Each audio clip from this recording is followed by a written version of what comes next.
박소령인데 그분을 만났죠. 근데 재밌는 게 그분이 거의 뭐 반은 얼이 빠져 있었어요. 그래서 뭐 가방에 뭘 들고 와서 어디 이제 자리를 잡고 하는데 가방에서 뭘 꺼내는 그 지역의 지도, 뭐 무슨 각도기, 또 뭐 뭐죠? 초시계 비슷한 거, 또 뭐죠? 그런 것들. 그러면서 이제 설명을 하는데, 근데 이 얘기인즉슨 이거더라고요. 그러니까 그분이 그 초등 비행 교관이었어요. 그래서 말하자면 갓 등반한 사람들이 처음 비행기를 타고 비행 훈련을 받아야 되는데 처음부터 제트기를 못 태우잖아요. 프로펠러기를 태워갖고 이제 그걸 훈련을 시작하나 봐요. 그래서 앞에 프로펠러기를 태워서 앞에 보내고 자기는 뒤에 쫓아가면서 뭐 이런저런 지시를 하고 가고 있었는데, 그러니까 앞에 보낸 훈련생들하고 자기하고는 이제 사이가 벌어져 있었죠. 근데 자기가 계룡산 쪽으로 이렇게 돌아서 이제 앞쪽으로 가야 되는데 계룡산에 접근하니까 갑자기 계룡산 저 위쪽에서 별똥별이 하나 뚝 떨어지더라고요. 그래서 굉장히 가까이서 떨어지니까 이제 본인도 놀랐죠. 근데 문제는 별똥별인 줄 알았는데 이게 떨어지다가 자기는 그때 한 1km 고도에서 날고 있었는데 지상과 한 중간쯤, 그러니까 한 500m 정도 상공에서 딱 멈추더래요. 그러더니 자기 쪽으로 휙 날라와서 자기 밑을 지나서 사라졌어요. 그 사람, 박소령님은 박조국 소령인데, 그거를 그 위치 계산하고 이런 게 있으니까 순간적으로 어느 위치부터 어디까지 간다는 걸 이제 계산을 한 거죠. 그래서 한 2초인가 15초인가 걸렸는데 지도를 놓고 자기가 처음 그 떨어진 위치가 대강 여기고, 그다음에 시간을 쭉 재갖고 15초인가를 셀 때 지났던 부분이 여기고, 그래서 그걸 싹 재주더니 척도가 얼마고 이러니까 거리가 얼마고 그걸 15초로 해서 나눠보면 음속의 7배가 넘는다. 거기까지 본인이 직접 계산을 해주더라고요. 생긴 건 지금 맨 가운데 있는 거, 저거 팽이처럼 생긴, 그리고 밑에 뾰족하게 접혀된 저런 놈이 반짝반짝 은빛으로 빛나면서 직경이 한 자기 어린 해봤을 때 3, 4m 정도 되면 자기 밑으로 지나가더라. 그래서 사실 저 얘기를 제가 방송 출연해서 하려고 했어요. 근데 사실 그분이 너무 자기가 UFO 목격하고 나면 사람이 인생관이 좀 바뀌는 거예요. 하여간 정신이 하나도 없어서 제가 분명히 그때 기억하는 게 실명으로 언론에다가 이걸 밝혀도 되겠냐 물었는데 본인이 좋다고 하더라고요. 그래서 저는 이미 이제 허락을 맡았기 때문에 사실 저 방송에 나가서 그 얘기를 해도 되는데, 막상 딱 닥치니까 잘못 얘기했다 이 사람 딸이 문제가 심각한 문제가 생기겠더라고요. 그래서 9월 4일날 있었던 사건이 아닌 것처럼 해서, 그러고 저 사람 실명도 안 밝히고 그때 얘기는 하긴 했는데, 만일 제가 바로 저 사건이 있었던 날 몇 시간 전에 있었고 그분의 실명까지 밝히고 구체적인 얘기까지 했다면 아마 엄청나게 책이 배는 더 팔렸겠죠. 예? 그렇죠. 뭐 그래도 돈이 다 전부는 아니니까요. 예. 자, 그 다음에 뭐 지금 저 나박사님도 오셨으니까 좀 빨리빨리 하고 좀 질문을 많이 드리고. 자, 그래서 사실 이 사건이 일어나고 나서 제가 영국을 갔는데 KBS 그 취재팀이 바로 뒤쫓아가갖고, 그때 로스웰 사건 뭐 이렇게 외계인 무슨 해부하는 그 비디오 저 KBS 다큐멘터리에서 나왔었잖아요. 사실 그때 PD분이 저한테 전화를 해서 영국의 그 업자가 그거를 뭐 2만 불인가에 판다고 하는데 좀 깎아달라고 연락이 왔었어요. 그래서 제가 이제 그걸 깎아보려고 전화를 했더니 이 사람들이 장사꾼이잖아요. 그래서 KBS 말고 뭐 다른 민영 방송사에서 뭐 어딘지 밝히진 않고 그 사람들은 다 주고 산다고 지금 왔다 제안이. 그렇게 얘기를 하더라고요. 그래서 제가 다시 그 PD한테 전화를 해서 뭐 다른 데서 그 2만 불을 다 준다고 하더라. 그러니까 그냥 2만 불에 콜하자. 그래서 제가 2만 불에 그냥 사게 하는데 관여를 했던 기억이 있는데 그럼 나중에 그게 이제 가짜로 좀 밝혀졌죠. 자, 그래서 한번 그렇게 해서 그때 저 사진 원본과 비디오 테이프 찍힌 거 강원 케이블 TV 그것까지 다 들고 영국에서 한 일주일 넘게 취재를 했었고 포닥사 연구소도 다 찾아갔었고 그랬던 기억이 납니다.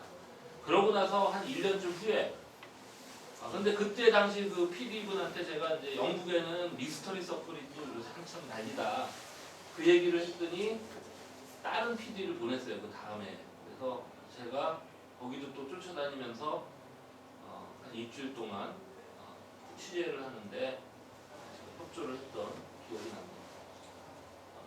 그래서 이 내용이 제 초고대 문명이라는 책에 좀 소개가 되어 있습니다. 자, 뭐 지금까지 전 세계적으로 있었던 뭐 UFO에 대한 어떤 좀 중요한 사건들 얘기를 좀 했었고 특히 초창기에 그런 포커스를 맞춰서 얘기를 했죠. 그 다음에 제가 국내에서 실제로 조사 활동, UFO 협회 임원으로 있으면서 했던 그런 신뢰들을 같이 말씀을 드렸습니다.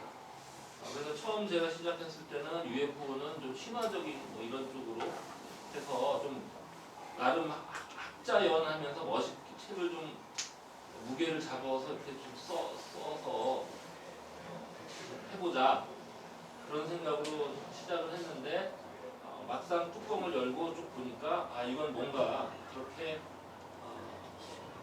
뭐랄까 그냥 학문적으로 이렇게 대강 치장을 하고 넘어갈 문제는 아니다 그런 결론에 도달했고 그래서 뭔가가 실제로 있는데 그럼 무엇일 것이냐 근데 사실 뭐 가장 고민할 뭐 요즘에는 굉장히 이런저런 가설들이 또 많이 나와 있긴 해요. 그렇지만 가장 그 혐의를 두신 옥함에 면도날 얘기를 많이 하는데 결국은 이제 일단 외계인하고 관계 짓는 게 가장 현실적인 해석이다 이런 판단을 합니다.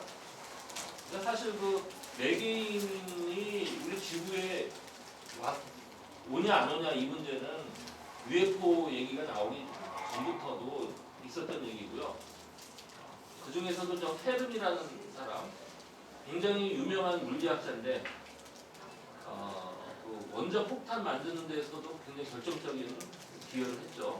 그분이 이태리 사람입니다. 근데 저 사람이 1940년대에 UFO가 문제가 되기 전에 어떤 얘기를 했냐면 우리 태양계가 굉장히 아직 젊다. 근데 우리 은하계만 해도 태양보다 훨씬 오래된 항성들이 수억 개가 수십억 개가 되고 그럼 당연히 문명이 이미 해서 식민지가 됐어야 되고 그럼 지구에 이미 외계인들이 지구가 외계인들의 영향하에 있어야 되는데 도대체 왜 내 눈에는 안 보이냐? 그거 이상하다. 없는 게 이상하다. 이제 제 얘기를 해요. 자, 근데 그 후에 사실 칼 세이건이 죽기 전에 쓴 책 보면 UFO 뭐 이쪽에 굉장히 부정적으로 썼는데 사실 그 UFO 외계인 붐을 처음 일으킨 건 칼 세이건이거든요. 그래서 60년대에 어떤 논문을 쓰냐면 당시 28살인가 하버드대에 조교수로 있을 때였는데 어떤 논문을 쓰고 어떤 학회에서 어떤 발표를 하냐면은 그 상대성 이론으로 에 의하면 뭐 빛의 속도를 우리가 못 쫓아가니까 먼 거리 여행을 못 한다고 언뜻 생각하는데 실제로 계산해 보면 그렇지 않다는 거죠. 그래서 한 세대 동안에 은하계 한쪽에서 다른 쪽 끝까지 충분히 갈 수 있다. 그런 주장을 하고요. 다시 말하면은 우리 인류가 지금 사실 뭐 한 100살 때 산다고 하는데 외계인들이 존재하고 그 나이가 예를 들어서 뭐 한 1000년 정도만 산다고 치더라도 우주 한 끝에서 다른 끝까지 10번을 왔다 갔다 할 수 있다는 최소한. 자, 그 다음에 그 기술 수준도 뭐 최근에 인터스텔라 무슨 웜홀이니 뭐니 나왔지만 사실 그거는 현실적으로 만들기가 거의 외계인들이 그 만들어 놓은 걸로 돼 있죠. 근데 그거는 그렇게 쉬운 일은 아니에요. 근데 그거 말고 그냥 아광속 우주선 정도만 만들어도 거의 현재 우리 기술 수준에서 앞으로 뭐 한 몇십, 50년에서 100년 안에는 충분히 만들 수 있다고 보거든요. 그런 것만 갖고도 우리가 이 은하계를 일단 한 바퀴 돌 수 있고 왔다 갔다 할 수 있다. 그래서 하여간 주장이 뭐냐면 지구 역사상 우리 역사가 한 5,000년 됐다고 하나요? 외계인이 지구를 다녀갔을 횟수가 2번은 최소한 있어야 된다. 이게 이 사람의 이제 지론이었고 그런 얘기를 그 항공운항협회 우주선 관련된 그런 학회에 가서 이제 발표도 하거든요. 거기서는 심지어는 어떤 얘기까지 하냐면 자, 외계인이 2번 정도는 다녀갔는 게 거의 확실한데 그럼 외계인들이 그냥 다녀가고 나서 뭔가 모니터링하는 거를 지구인들이 뭐라고 했나 감시하는 거 뭔가를 어디다 심어놨을 것이다. 그러면서 제안한 게 달에 그런 게 있을 것이다. 그런 주장을 하죠.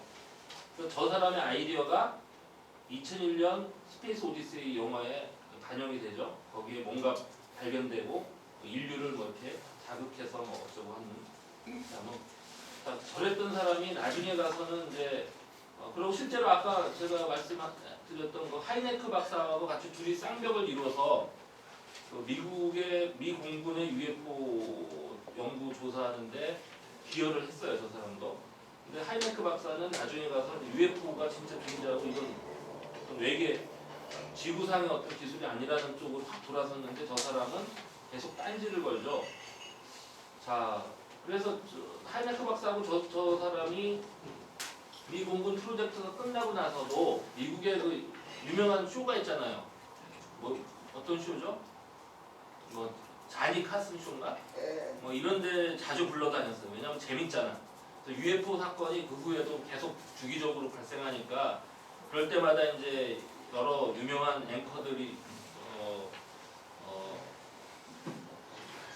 하는 그런 쇼를 불러다녔는데 그 하도 저 사람이 나가면 자기